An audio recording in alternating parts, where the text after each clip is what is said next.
Good evening and thanks for having us in. Well, to say we've had some extreme weather the past few days, that's almost an understatement, right? From blizzards to our west to flooding in the east to temperatures reaching into the 40s just 2 weeks after more than a month of at or below freezing temperatures. Tonight we're looking back at some of the severe conditions as well as the bright spot of spring just ahead. First, the severe flooding in Sioux Falls led the city to open a command center to handle all of the emergency situations unfolding. Our chief photographer, Kevin Kiergaard, brings us an inside look at the response. I said we put it on our board, but we wouldn't. I drove over 41st to Minnesota. I mean, I can grab all of your press release. Okay, thanks, Shannon. The ice chunks, I mean, the flow is crazy. Basically says the bike trail system is impacted. Is that dammed up at all by the falls, or is that flowing? Right there at Yankton Trail Park, that's going to be a record. I was just going to kind of get an update of how things are going out there. We ask people to not go around the barriers and stay away from the water. I'm looking at Skunk Creek now. This Regan? We've got barriers everywhere we can put barriers. And don't drive through it just because there's not a barricade there. We want them to call what, the non-emergency police number? If they call, to Metro, Okay. and that'll get us out to evaluate the intersections, and then we can get barricades out there. Well, they got called So I've out to got some the more wording stuff, for but I that haven't seen them based on add what Kelly any has of said. them to our list here where they need barricades. The vehicle operator has been recovered from the vehicle and out of the water. EM units can't disregard. And then they're driving around the barricades. How's the water treatment plant? We're currently at 44 million gallons a day. So at 10:30 briefing, we'll start out with a weather update from National Weather Service to focus on, remember, where's your sump pumps discharge outside, and don't do any necessary water usage today. With this week's warmer and drier weather, the city and county are now focusing on assessing the damage left behind by the floods. Crews are checking on infrastructure and road conditions while also clearing away debris. City officials say this is a process that could take a few weeks. If you see something change regarding some localized flooding, you'd like to let us know, please call the police department's emergent number. Or if you see large debris, there's a lot of debris that moves out of some of our treat areas, and we want to make sure that if you see some of that, call us 367-7000. Sioux Falls Fire Rescue had 10 water evacuation incidents that involved evacuation, rescue, including stranded vehicles. 36 people were assisted, and 14 of those rescues involved moving water. Sioux Falls is tough, and we band together for each other in times of need, and so I'm very proud to see that. Okay, one of the most shocking videos to come out of Sioux Falls concerning the flooding was when the pedestrian bridge at Dunham Park broke off and then floated down the river. KELOLAND viewer Johnny Newharth sent us this video of the bridge. City officials say they hope to have the bridge rebuilt in time for summer. I think first we want to make sure we can get the bridge out of the river channel, and then we'll do a full inspection. If the abutments are sound, it could certainly accelerate the speed of getting that reset. It's a very popular area. Cotter says crews are also addressing park restrooms that were also underwater this past week. Well, Chief Meteorologist Jay Trobeck is kind enough to let me invade his space for the evening. You've been really busy lately. Yeah, it's been a pretty busy few days because we had all kinds of weather. We had rain, we had snow, we had icing, we had wind. What else do we have? About everything. The kitchen mixture sink. of all. Yeah. Yes. How long did it take for you to track this storm? What was that process like? Well, it's such a big storm going through the central part of the United States. We are pretty sure a good portion of our area would be affected by it because we're in the favored area of it. What happens is this big storm system is just spinning around, and as it did so, we knew we'd have a lot of wind, and we have a lot of wind. A lot of times you have temperature changes, and that means precipitation, and that means rain and snow and a mixture thereof. Well, and you were tracking it for so long. You have every tool in the toolbox, but do you ever predict how bad something's going to be when you see the damage? Did you ever think it would get this bad? Extreme events are a little bit more difficult to forecast because by their nature, the computer models don't want to really go out on a limb. They want to average things out. However, the one thing that we did see in this one was because it's such a big storm, we saw huge pressure changes. And when you see huge pressure changes, you know that the weather is going to be very impactful, and that's why we're really talking about this storm for quite a while. And I mean, hopefully it'll be the last gasp, but it was a big one for sure. Well, you mentioned it. Depending on where you were at, you either had snow, you either had rain, flooding. We've seen it a few times where one side of the state goes through this, the other side goes through that. What's that like to tackle? Yeah, we've had, it usually happens once every year or two, Brady, where we have tornado warnings on one part of our viewing area and blizzard or winter storm warnings on the other end. And it's basically the same thing that happens. Low pressure system spins around, and on what we call the warm side, the east side, you have a southerly winds, you have warmer temperatures. That's where you have your thunderstorms like we had in Sioux Falls, your rainfall. And on the western part of that system, you're mixing in cold north air, and as a result, you have snow. And right in between is we have that mixture. We did have some icing issues in northeastern South Dakota. Yeah, that's really interesting how that all works out and how it can change. One last thing, I mean, look at Falls Park. It's very swollen right now. Are we going to see that for a little while, do you think? It's never been higher. What's going to happen is it's already started lowering after the peak during the day on Thursday. Now it is lowering. It'll go down, but for next week, what we're looking at is the fact that we're going to have the snow melt starting in the northern part of South Dakota. That's going to let some water into the Big Sioux River. So look for the river, the falls of the Big Sioux to be roaring for quite some time. All right. Thanks for talking with me, and I'll be here for a little while longer. Is that okay? Yeah, very good, Brady. All right. Okay, since the flooding started, we've heard of several stories of neighbors helping neighbors. So if you want to help people clean up, you can contact the 211 helpline. Volunteers are needed to help clean up basements and remove debris. Just dial 211 and the Helpline Center will connect you with someone who needs help. The organization is also compiling a list of requests for help. If you need assistance with flood cleanup, you can also dial 211. The Sioux Falls Area Community Foundation has also set up a fundraising site to help with flood recovery efforts. Just go to the foundation's website and click on the button that says Flood Recovery Fund. We've provided a link under this story at KELOLAND.com. We're going to take a quick break. Up next, we're taking a look at the statewide impact. Stay with us inside KELOLAND. We'll be right back.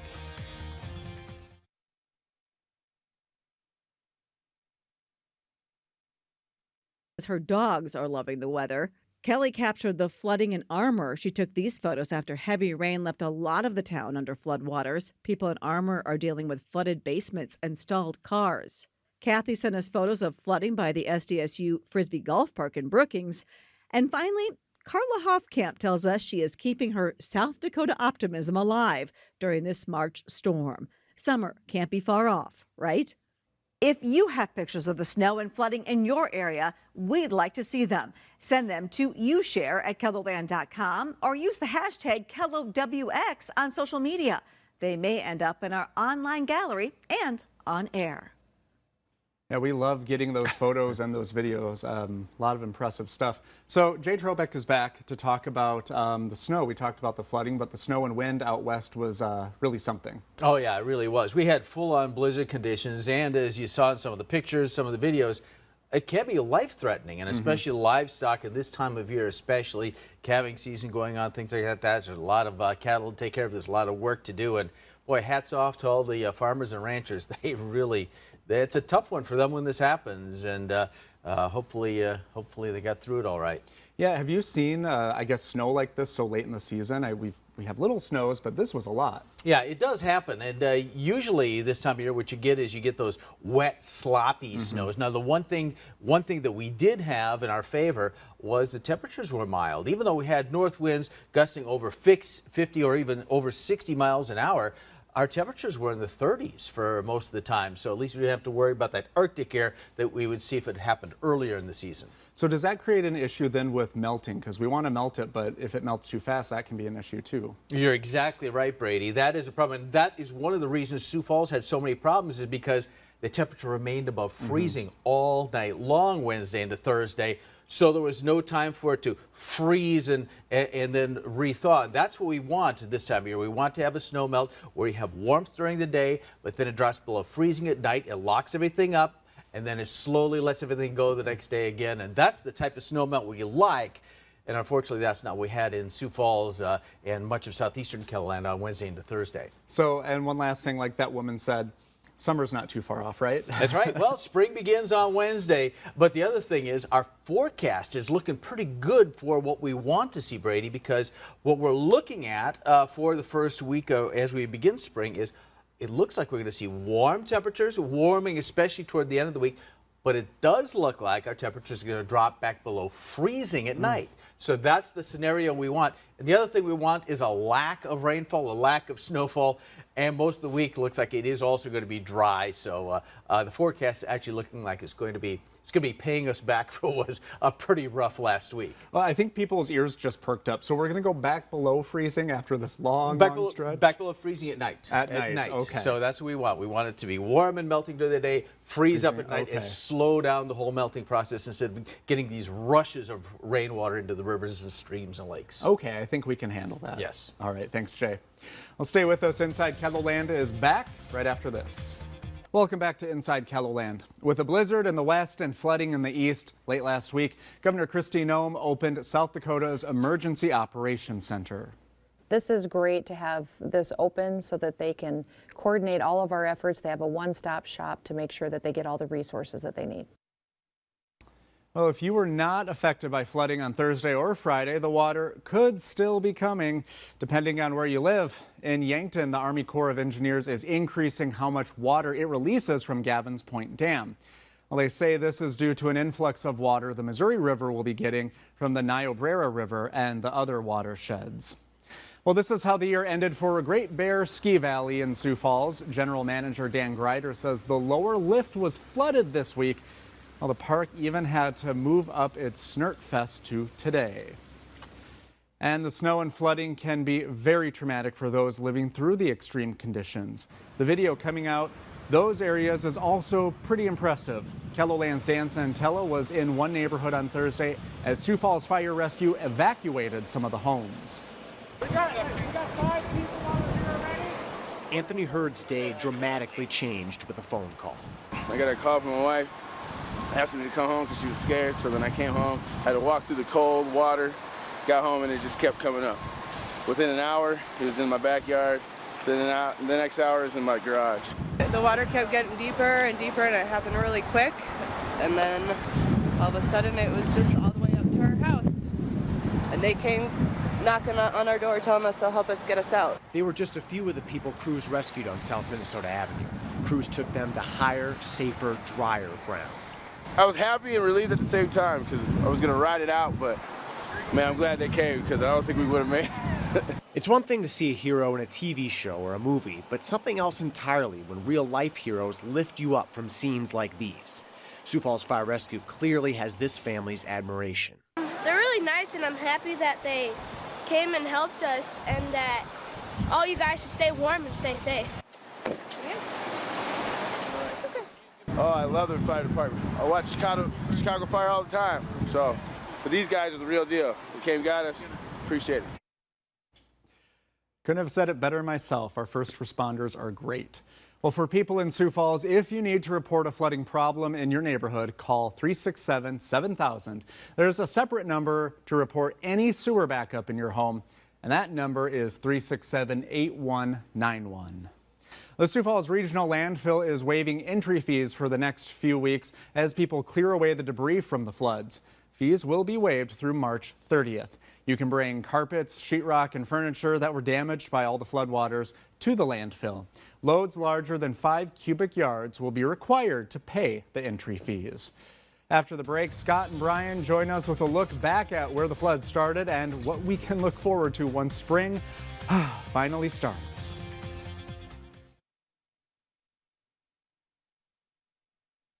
Welcome back to Inside KELOLAND. Over the last half hour, we've shown you the severe weather South Dakota has been through in just 1 week. Meteorologist Scott Munt and meteorologist Brian Karstens take us back to when this all started, and they show us what's in store for the rest of the month.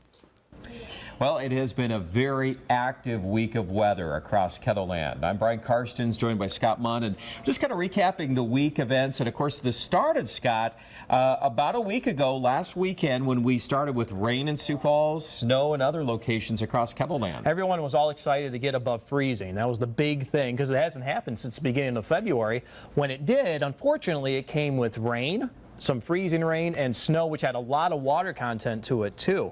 Now in Sioux Falls, we had last weekend we had rain, about a ½ inch of rain to 2/3 of an inch of rain on top of our snowpack, which was around 13 inches.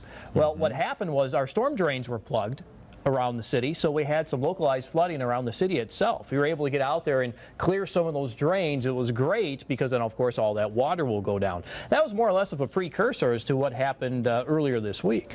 Yeah, so with that storm system there to prime that snowpack, we were really sitting in a position where we were susceptible to flooding, and we knew going into the forecast that that was going to be a big element to follow. In fact, as we put together a lot of the headlines on this whole thing as it came together, I'm going to actually show you one of the graphics that we previewed going into this storm event was 1 to 3 inches of rain. We knew that that threat was on the table, Scott. We also had a blizzard, and we knew that that was coming days out.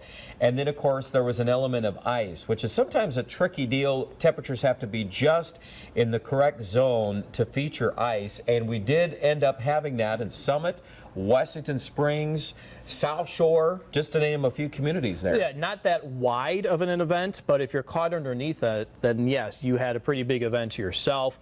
And then on top of all of this, the rain able to fall on top of that snow, more or less, we described it as it was soaking it up like a sponge. And because, you know, temperatures now really not got above freezing that often in eastern and northeastern South Dakota, all that water is sitting in that snow. Sure, it probably compacted the snow, but we have a lot more water content into it now. Yeah, and so now at this point, of course, with the rainfall, the release of all of that water, the frozen ground, frozen soil, 1 to 2 feet or more of frost in the ground, and it is just the concoction that was needed to really amplify the flooding. And of course, on the Big Sioux, setting new records this week on Western Avenue, we watched the river level climbing above 16 feet, which for that gauge, if you look at the history of that gauge, Scott, it used to actually sit on the that walking trail. There's a bridge there near Western Avenue. They moved it to the bridge itself on Western now, just near 57th Street a number of years ago. But records have been kept since the mid-40s on that particular gauge. And throughout the years, there's been some spottiness to some of those numbers. But when you look back of everything that we have on the records, the levels reached this week were the highest. Now, the channel, of course, is built up on the west side due to the recent work in the last few years on the levee system, but obviously the sheer amount of volume, the cubic feet per second, we're talking numbers like 15, 16, 17,000 cubic feet per second moving through that river channel on the south side of Sioux Falls. And those kind of numbers, we get there sometimes when we get those heavy rains, but boy, the prolonged runoff is quite amazing here. And that's something that we have to pay attention to, too, going forward, because the one thing we wanted was a nice, slow snow melt, which, you know, we didn't get because we had the rain. It just accelerates the snow melt, and that's what we had in southeastern South Dakota, all in around Sioux Falls. Now, you have to remember, too, we have a deep snowpack to our north in the eastern and northeastern South Dakota. Mentioned before that some of the rain made it as far north easily in the Brookings, Clear Lake, and Millbank, which has a lot of snow on the ground. So it soaked it up like a sponge, and it's just waiting to be released right now. So what we need going forward is a slow melt. And we do have warming temperatures over the next week and a half, getting above freezing during the day, and then at night we get below freezing, which is good because that helps the slow snow melt. It's those days we'll have to watch. If we get another round of rain, that rain will probably be moved a little bit farther to the north, and you know with that we'll have warmer temperatures, which may accelerate that snow and ice melt, which is something we don't need because we already went through it here in southeastern KELOLAND. That may happen in eastern and northeastern KELOLAND over the next week and a half. Yeah, that northeast area in particular, we're watching days 5 and beyond on that 7-day forecast window to see that snow beginning to melt, and watching those key temperatures on the overnight forecast, and then of course watching just if any other storms move in at the end of March, because that's the last thing we need with the depth of snow being 20, 30, even 35 inches still on the ground, and there's a tremendous amount of water. We're also going to be looking very carefully at the core samples that are going to be taken on the weight of the water in those, because we know based on estimates right now that we have at least 6 to 8 inches of water in some of that snowpack up in Cottington County, Dual County, Brookings County. You kind of go up the Big Sioux River Basin all the way up into the Webster area.